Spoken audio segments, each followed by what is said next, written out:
El viernes 16 de mayo de 2025, la abadía de Westminster se agitará antes del amanecer mientras los coristas ensayan escalas que resuenan bajo el techo de vigas martilladas de época Tudor.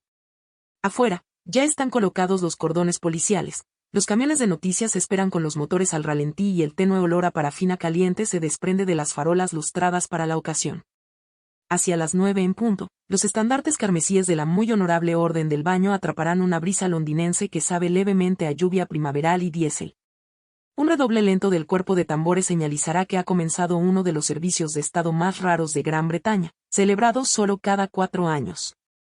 El rey Carlos III, de 76 años, llegará sin fanfarria de trompetas, su limusina avanzando bajo el arco del ambulatorio norte que un día se despejó para Isabel II, Jorge V. Si se crea la tradición oral de la abadía, hasta para el pequeño faetón de Victoria.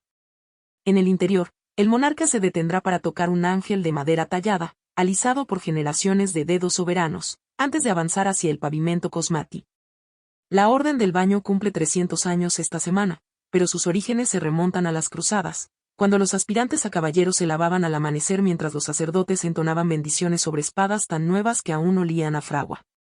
Aquella vigilia de purificación, olvidada por la mayoría de los portadores de espada modernos, dio a la orden su curioso nombre, una ablución que marcaba la preparación moral antes del servicio al rey.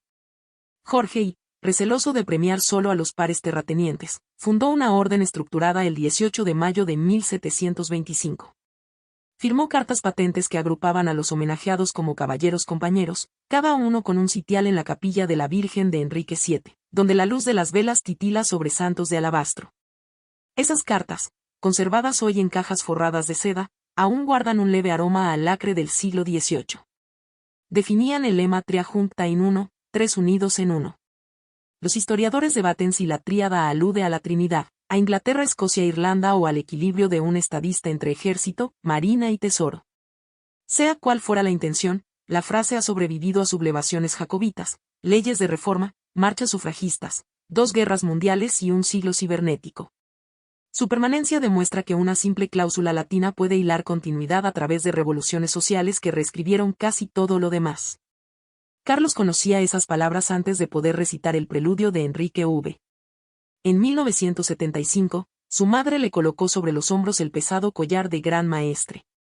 Las rosas, cardos y tréboles de oro de la cadena tintineaban como pequeñas campanas contra su pecho, cada eslabón un lealtad de condado forjada en metal. Ese mismo collar está listo de nuevo, esta vez para el príncipe William, de 42 años, cuya formación mezcló ejercicios de infantería en Salisbury Plain con seminarios sobre la degradación de los arrecifes coralinos en St. Andrews. Se arrodillará, recibirá el mismo peso de la historia y se levantará llevando un cargo que modeló el sentido del deber de su padre. No todas las responsabilidades de Gran Maestre son públicas. Tras puertas acristaladas en el Palacio de St. James, la oficina aprueba nombramientos, audita talleres de insignias en el Jewelry Quarter de Birmingham y redacta estatutos con una sintaxis tan minuciosa como ruedas de reloj.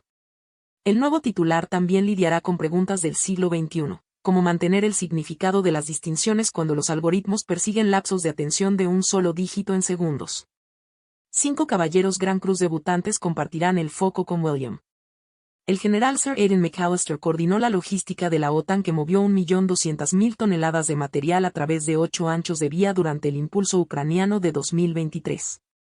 La dama doctora Lina Chattery, matemática cuántica, desarrolló cifrado poscuántico que blinda la intranet gubernamental segura contra la deconstrucción algorítmica. La vicealmirante Julia Kerrigan comandó la flota auxiliar real durante la pandemia, convirtiendo barcos hospital en centros flotantes de vacunación. El Lord Harcourt, embajador ante el Pacto del Pacífico, negoció un tratado climático que canaliza 9.000 millones de libras a la regeneración coralina. El profesor Caleb Okoye revolucionó las prótesis de batalla con articulaciones de titanio impresas en 3D y ajustables, ahora dotación estándar para los sanitarios aliados. Cada uno firmará el juramento de honrar a Dios sobre todas las cosas, amar al rey y defender la inocencia agraviada, frase arcaica que aún provoca un visible enderezamiento de hombros. Sus placas de sitial, escudos de cobre esmaltado, han sido horneadas 2 veces a 840 grados Celsius y pulidas hasta que las velas del coro danzan reflejadas en ellas. La abadía de Westminster es más que un telón de fondo, es coautora.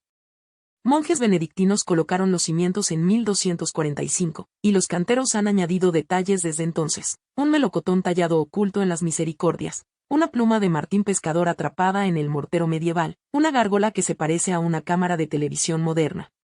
Minucias que recuerdan a los visitantes que las instituciones evolucionan acumulando sutilezas, no reescribiéndose de la noche a la mañana. 39 coronaciones laten en la memoria de estas piedras. También los funerales de Estado. El soldado desconocido yace a 10 pasos de la procesión del baño, su losa de mármol hundida levemente por las botas de dolientes desde Hague hasta Harem y Hamilton. El calendario de producción del servicio rivaliza con una operación militar. A las 3 de la mañana los mozos de cuadra de las caballerizas reales trenzaron las crines de los caballos para un posible plan B en carruajes si llueve, aunque los meteorólogos solo prevén nubes ligeras. Durante la noche, costureras vaporizaban mantos en cajas de viaje forradas de calicó sin blanquear para evitar la estática que podría adherirse al forro de satén blanco de la orden. El tejido carmesí procede de tintes de cochinilla, un pigmento de insecto que en su día valía su peso en plata. Los sustitutos anilínicos salvan ahora a los insectos, pero el color sigue siendo un matiz casi infrarrojo calibrado para igualar muestras archivadas bajo vidrio de bajo oxígeno desde 1890. Un único manto requiere 23 metros de tela, 15 botones forrados y 40 horas de dobladillo a mano. Los sastres admiten que las túnicas son tan voluminosas que un caballero sin práctica puede pisar la cola durante el segundo verso de I Got Thee, My Country. Los confeccionistas ensayan en pasillos usando sábanas de polvo a modo de sustituto, marcando los giros con cinta de carrocero. Desde arriba parece cómico, pero un giro mal cronometrado podría enredar una procesión televisada a 500 millones de espectadores. Dentro de la abadía, cintas luminiscentes señalan cada punto de parada, un punto fosforescente diminuto en la tumba de Ricardo II, otro en la base de la silla de la coronación. Estas guías permiten al Berger del Deán golpear su báculo exactamente donde su predecesor medieval señalaba el inicio de completas.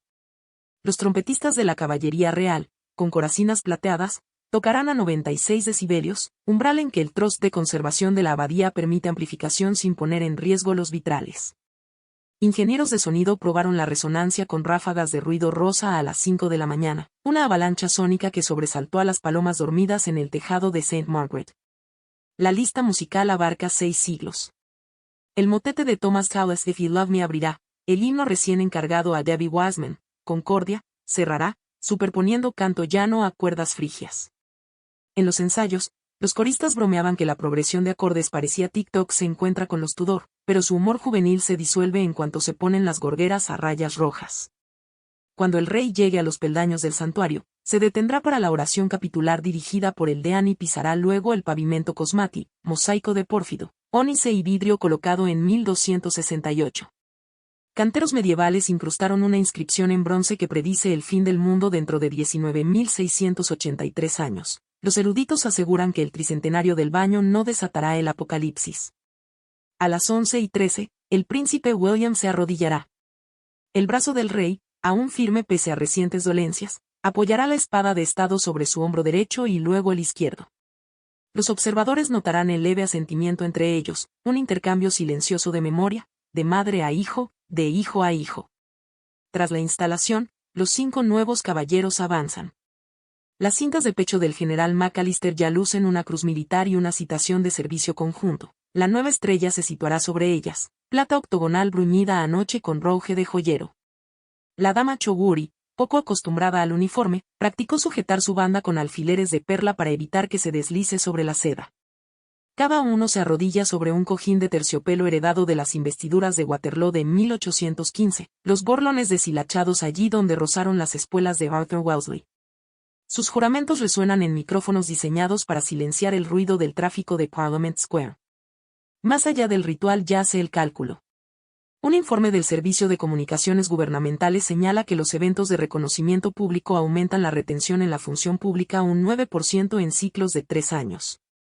Los jefes de defensa resaltan el componente moral, los honores garantizan a las tropas que el riesgo y la pericia son visibles al más alto nivel. Los economistas de Visit Britain estiman que el patrimonio real genera 2.800 millones de libras anuales, una cifra que empequeñece los 86 millones de la subvención soberana. Los analistas observan picos en las ventas de entradas de la abadía tras cada retransmisión, prueba de que la pompa se traduce en visitantes de pago en cuestión de semanas. No todas las métricas son financieras. Un estudio de 2024 del Institute for Government registró que el 61% de los mayores de 40 años consideraba la monarquía importante para la identidad nacional, porcentaje que bajaba al 47% entre los menores de 30. Ceremonias como esta, televisadas en 4K, intentan reducir esa brecha generacional ofreciendo narrativa antes que mera nostalgia. Los tableros de monitoreo en la oficina de prensa del Palacio analizan 2.000 tweets por minuto en busca de blasfemias y desinformación.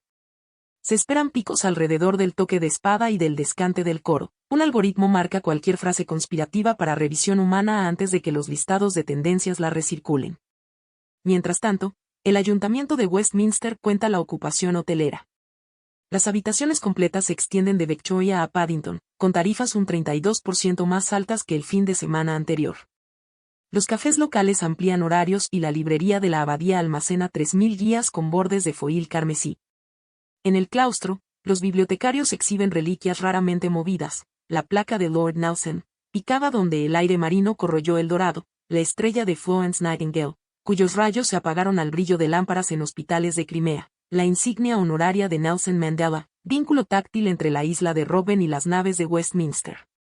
Cada reliquia susurra que la orden une continentes además de siglos.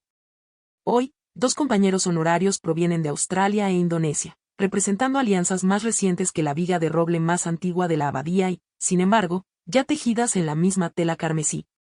Tras la bendición, la comitiva real se retirará por la gran puerta oeste mientras los trompetistas de la caballería saludan a la multitud congregada. Los caballos patean, los guardias saludan y un silencio colectivo recorre Parliament Square antes de que los aplausos rompan el hechizo.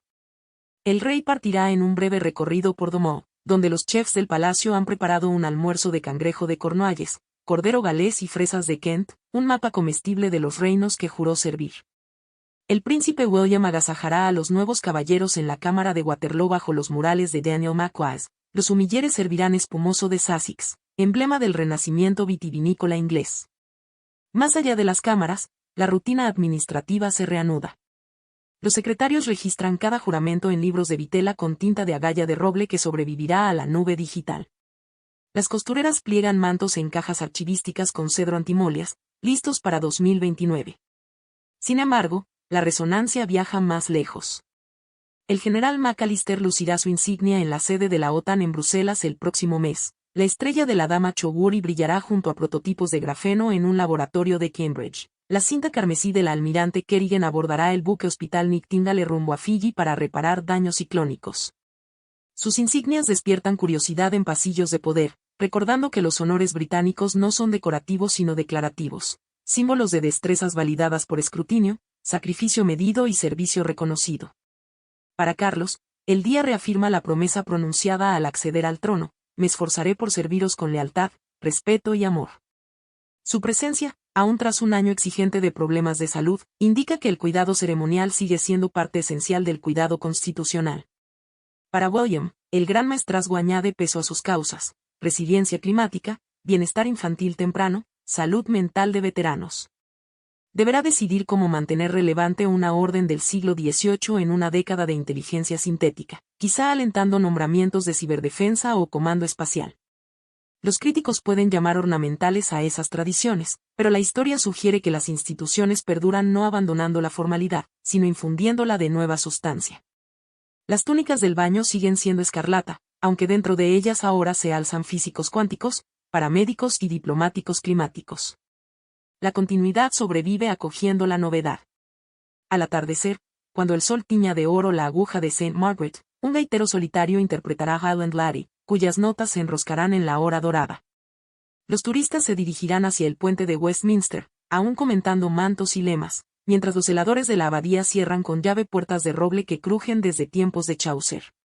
La ceremonia habrá terminado, pero su resplandor coloreará informes de grupos de expertos, caricaturas periodísticas y miles de fotografías familiares tomadas bajo estandartes ondeantes. Hilos de escarlata real se cosen en silencio a través del mosaico de la ciudadanía moderna. El mes próximo la narrativa se trasladará al norte, a Edimburgo, donde la Orden del Cardo se reunirá en la Catedral de St. Giles. El terciopelo esmeralda reemplazará al satén carmesí, las gaitas a la fanfarria de metales, y las antiguas cuestiones de identidad escocesa resonarán bajo vitrales.